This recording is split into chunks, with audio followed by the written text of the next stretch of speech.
So next speaker is Brendan Ritchie. He's the CTO of a DTS, which is a company based in New Zealand. Okay, please welcome Ritchie. Brendan, I'm sorry. Just check that this is on. Everyone down the back can hear okay? Little hand, everyone can hear? Yep, great. Just while me was organising that, and I'm actually the CEO for DTS, there are a lot of engineers in the crowd. Just out of curiosity, of those that are here, how many of you are in companies that are either fully IPv6 capable or very close to being IPv6 capable? Hands up. How many aren't? Okay, so the majority are. For the majority that are in companies that have obviously made it a focal point of your business activities, how many of you feel that your sales and marketing teams understand what's happening and why it's happening? Okay, we've got one person. All right, that's good. That's good, because if that wasn't the case, I'd be telling you stuff you already know. Okay, look, so I'm the CEO for DTS, and I don't need a slide for this part, so I'll carry on. The aim today is to give you an insight into why IPv6 has been a focal point for DTS over the last 2 years. And to do that, I will go through the catalysts, the requirements, the drivers, and what we had to do to get board approval. The high-level, well, I'll give a high-level view of issues encountered and how they're overcome, the results in the production environment, and the outcomes in terms of real measurable increases in the bottom line, or things that we could put our finger on and say this was achieved because we went ahead with IPv6 aggressively. I'll just give an overview briefly of who DTS is. We don't have a big marketing budget, so it's often the case that no one knows who we are except maybe Dean over there. Other than that, I'd say you're all in the dark. So DTS started in Wellington in 2001. We only provide services to business and government entities. We have some of the largest privately and publicly held businesses in New Zealand as clients. We also have a large number of government bodies as clients. We grew fairly organically until 2007 when we moved to Australia. Well, we extended into Australia. We set up our core POP in the Equinix data centre in Sydney and have continued to build our network there since. And I am based out of the Gold Coast office in Queensland. It's not a terrible place to live. And the rest, well, sorry, the head office is still in Wellington. So just a key point there, because we don't deal with any residential customers, we find that it's easier for us to, I guess, deal with emerging technologies. And we have less clients because we don't have the massive numbers of home users that our counterparts do. Therefore, we have a smaller and more nimble network. So I'm afraid that some of the issues that some of my co-presenters have probably come across, we don't have to deal with. So we're lucky in that respect. But we also find that because the clients that we have are businesses, they get a greater benefit from the efforts that we put in. Therefore, for us, there's a greater return on investment. So moving ahead, the catalyst for IPv6 adaptation. And I've heard a story similar to this a couple of times, but we knew that IPv4 was obviously running out.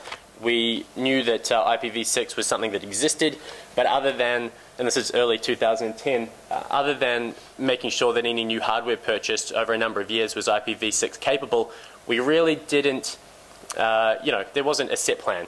Early 2010, if I'm honest, we didn't say, what are we doing with IPv6? It was a little out of sight, out of mind.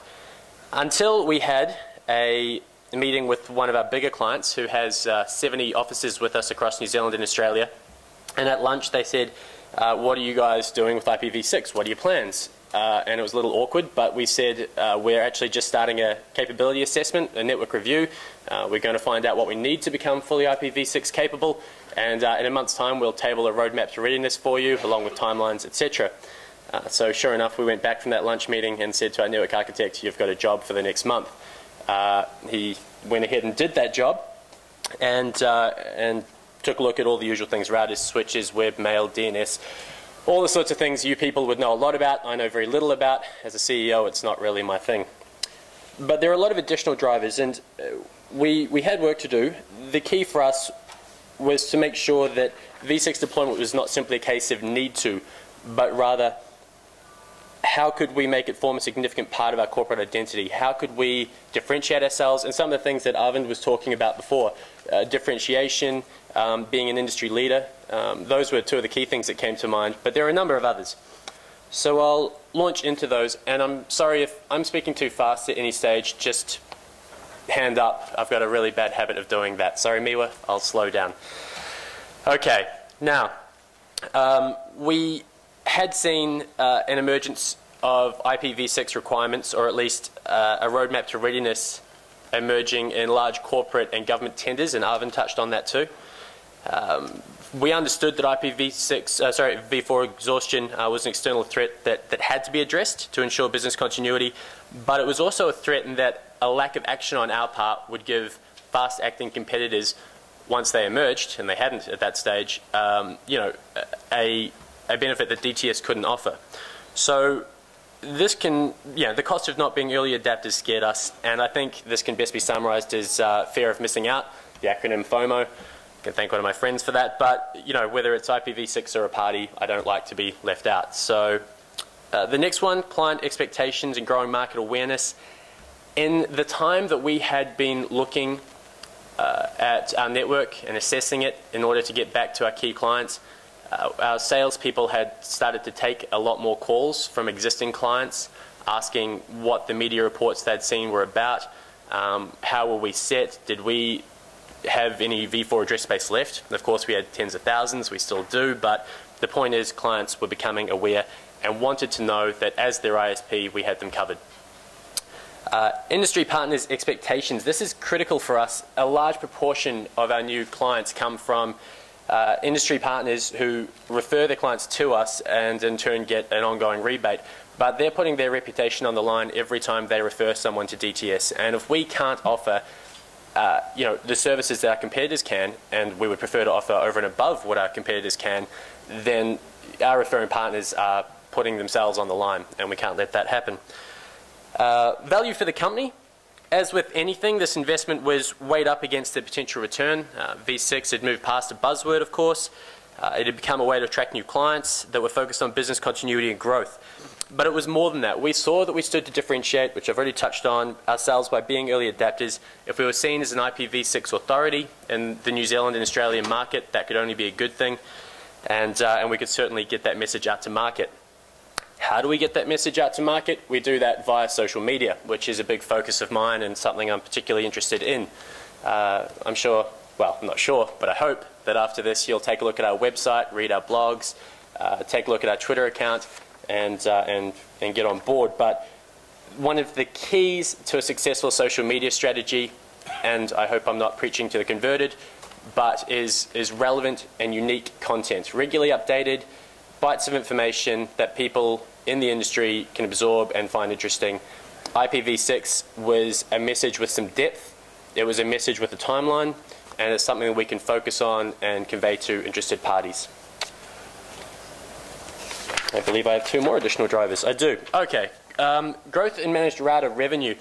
You would all be very aware, more aware than me, that CPE is often just a barrier to IPv6 adaptation. We're a Cisco shop, Arvind would be happy to know. So we have a lot of 881s out to clients now, 1921s with advanced iOS. We've seen that we've had a large increase in recurring revenue based on our managed router service. And that's because while clients may not be IPv6 capable now, they want less hassle when they choose to be, which means not changing out their managed routers. So that's been a great win for us. And lastly, targeting our key demographic. The majority of interest in IPv6 was from and continues to be from the enterprise sector and the government sector, so which are two key focuses for us. And I guess the reason for that is they have both the budget and resources to fully consider external threats when purchasing long-term services or products, and they have a responsibility to their shareholders and stakeholders, the public in the case of our government department clients, to ensure continuation of business function. Okay, so the decision to push ahead, the board simply said, what will it cost? So we needed to have a good look at that. We found that we had a few issues. Our web server wasn't going to run. The commercially available web server software vendors at the time, namely cPanel and Plesk, weren't really playing ball, so we needed to develop our own web server. IP database was v4 only. We had to move to rack tables actually in the end, but that wasn't too big a drama. The one that was a very big drama was our IP accounting platform, which is still not yet complete. It's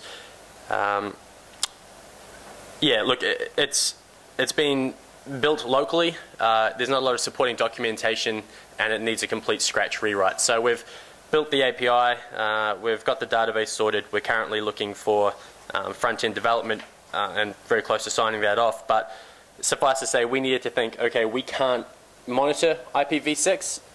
Do we let that delay deployment to our clients, or do we work around it? And we chose to work around it, and we did that by zero rating IPv6 traffic, and then from a marketing perspective, putting the message out that we're zero rating it to encourage adaptation.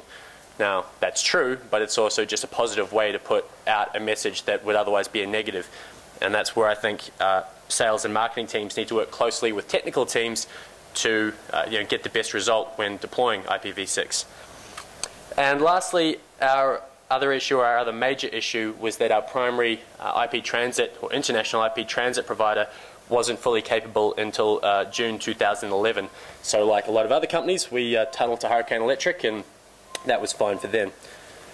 So given we had the in-house expertise to roll out the majority of the required changes, barring the IP accounting, we got the go-ahead to go forward from the board. But one of the keys in getting the approval was saying to the board, look, we're not going to be the first New Zealand ISP to become IPv6 capable. There's one notable ISP that had been for a while. The difference was going to be, and has been, that we were going to be the most proactive and vocal in getting our message out. If you can't be first, be the best, and that was our message. And so we've gone forward, being very careful to get the message across to partners, clients, suppliers, that this is something we're particularly good at. And yeah, so look, you can have the best attributes in the world as a business, but if you can't get that message out, there's very little point. Okay, so planning. I won't go over it from a technical point of view because that's not what I'm here for, but there are a couple of things. One, the people who have the most face time with your clients are salespeople. Salespeople generally don't have a lot of, I guess, they're not often briefed about these sort of issues, so we worked into our weekly sales meetings an IPv6 session, and they just had an update as to where we were with deployment, why we were doing it, which clients had asked for help in deploying it on their network, those sort of things. The techs sourced a lot of guiding content, from people like AP Nick. There were RFCs that they read, essentially any course they could attend, anything that had any information on IPv6 as relevant to an ISP, they read or visited. And pricing. Pricing was an interesting one. We had two things. Obviously, we couldn't monitor the traffic, the IPv6 traffic at the time that we deployed it. We now can, we just can't present it prettily, and we're working on that. I'm very close to finishing it and adding some nice additional features to the new platform, but I won't bore you with that now. Again, we could have said, based on the circuit size, we'll put an additional charge for v6. We could have said we'll delay deployment. We could have done a range of things. As I said, we zero rated it and got a lot of good press in a couple of publications we hadn't previously been in because of that. In terms of the charge for the actual address space, I'm sure most of you work for companies that charge a nominal fee per v4 address. I'm sure that's the case. We give one free and then charge the rest. We're not doing that with v6. It's just free. We're doing a /56 as standard on deployment, and we think, again, it's not really a finite resource, and it's also in the best interest of everyone, including us, again, from a marketing perspective, to encourage adaptation. Okay, so these are the services that we had to enable. I'm not going to go through those because I don't understand most of them. And again, I don't need to. So how did we get the message out? Given the effort to put in to become IPv6 capable, there were a couple of, well, it was key that we actually promoted it and got some return. So We used our blog and Twitter. We still are. Again, there's evidence of that. If you go back through our archives, you're welcome to. We also made sure that our salespeople sent out a template email to our clients offering free assistance for deployment within their networks. Some didn't take us up but appreciated the offer. Others took us up. Some never got back to us. That's fine. You know, to be honest, if they'd all got back to us, we probably couldn't have coped with the demand. But, you know, it certainly won over a number of people. Now, in terms of real measurable outcome, and I'm just conscious that I'm quickly running out of time, the outcomes were, and Miwa has to take some thanks for this, but we won the IPv6 category at the Australia and New Zealand Internet Awards. For us, that was great because we were the only New Zealand-based company to win. So we got a lot of press from, again, media outlets that perhaps wouldn't otherwise have bothered. National Business Review is a good example of a fairly well-known publication that we hadn't been in prior to that. Zero rating IPv6 traffic to encourage adaptation was again something that got us a lot of good press. We've become the IPv6 web hosting platform of choice for Internet New Zealand and are one of only 2 in the country, a little asterisk here, that we know of to offer that service. And we provide the IPv6 backend for the IPv6 Task Force benchmarking project. It's a great project too. Have a look if you haven't already. I think Dean is involved in that, so feel free to talk to him if you're interested. All new clients have a /56 allocated, as I said. Now, often the great thing with that is clients will say, what is that? And they didn't know that it was available, they hadn't thought about it, it gets discussion going, and again, if they know about it, it creates value, it differentiates us. A growing number of our clients are running V6 in production environments, and crucially, and this is a very important point, they are more often than not in the ICT consulting space, therefore also potentially a referring partner, and that's something that we're very keen on. Obviously, people with more knowledge are quicker to adapt. With more knowledge means people pay them for that knowledge, and that means they have people they can refer to us. Our inability to measure IPv6 traffic was turned into a positive, as I said, and at the time of writing this, DTS was the first and only ISP from New Zealand to have registered for World IPv6 Launch Day. I don't know if that's still true. I haven't checked because that sounds better. Okay, so summarizing, and I think I'm doing okay for time. Yep, okay, good. The value derived from our push to become a leader in IPv6 within Australia and New Zealand is somewhat hard to measure, if I'm honest. We saw a substantial increase in sales over the last 12 months compared to any year prior. It was an amazing year for us. But we also did a number of other things during that same period. Namely, we gained access to far more fibre than we'd had before through agreements with open access infrastructure providers. So the proportional effects are somewhat impossible to gauge. But what we do know is that we're not missing out on anything that we would have if we weren't IPv6 capable, and that's key. We're at the forefront of the industry at a time of great change in our region. We have a message for our marketing team to run with that has a lot of depth and relevance. We've made friends with important people in the industry that were previously unknown to us. And finally, I'm in India presenting to all of you, so that's positive. Okay, any questions? Yes. Is there any question? Yes.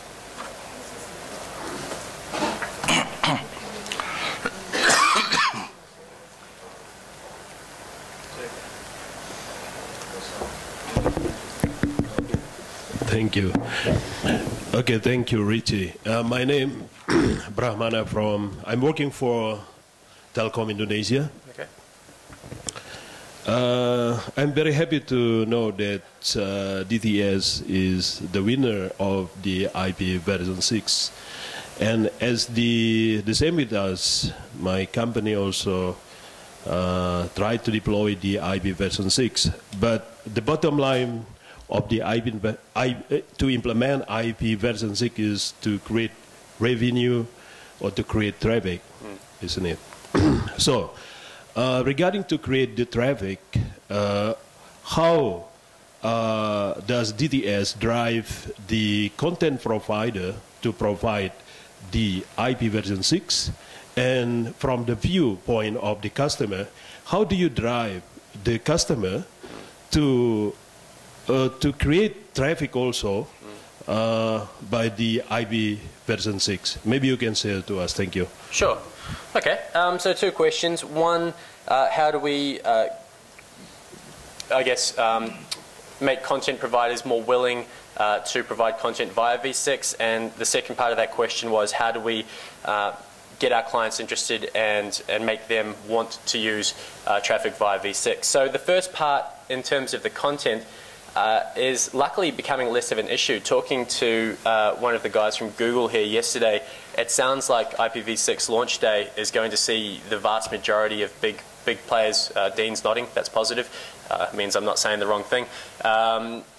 The vast majority of international heavyweights are going to have their content available via V6 come World IPv6 launch day. So, you're still going to find that local providers, and I don't know what it's like here in India, but I haven't caught up with the likes of TradeMe in New Zealand. Dean, do you know if they're V6 capable? They're certainly on their roadmap. Okay, all right. They're going down the path. Okay, so look, I think it's probably got past the stage of ISPs like us trying to say, hey guys, give our clients something to reach. I think they've now realised that, particularly if they want the emerging economies and emerging businesses and ISPs to have access to their content, they've just got to. So for me, that's less of an issue now. I think that's almost solved itself, or will this year. In terms of our clients, that's the more difficult part for me. It doesn't help that in New Zealand, the government has not set a deadline for IPv6 capability. Australia has, and to me that's a positive. I believe America has, or at least has put a very strongly worded advisory out to government departments. So New Zealand lags behind in that respect from a public sector. In terms of the private sector, we're doing all we can. I mean, some of the things that I pointed out here, making the traffic free, you can't, if there's no cost, people are far more willing. In terms of making the address space free, done. Making sure they're as aware as possible about it. And it's actually easier to make new clients aware of it. And I say that because things like allocating a /56 V6 block as standard, again, makes them ask a question. We send a provisioning confirmation sheet out to each new client with all of their, their details, their IP addresses, subnet, gateway, their portal login, everything else. And of course, it used to just have a V4 address space. Well, now it has V6 as well and has all the details there. So again, that gets their text come back and saying, what do I do with this? Do I have to do something with it? We say, you don't have to, but here are the benefits. The guys who answer those questions know a lot more than I do, and they can talk more about the security benefits and the simplification that V6 offers in some ways. Yeah, look, I don't have a magic bullet, but I'm happy to talk to you more about what we do outside of this, because I know we're short on time. Yes. Sorry. Thank you, Brendan. Okay, great. Thanks. Thank you.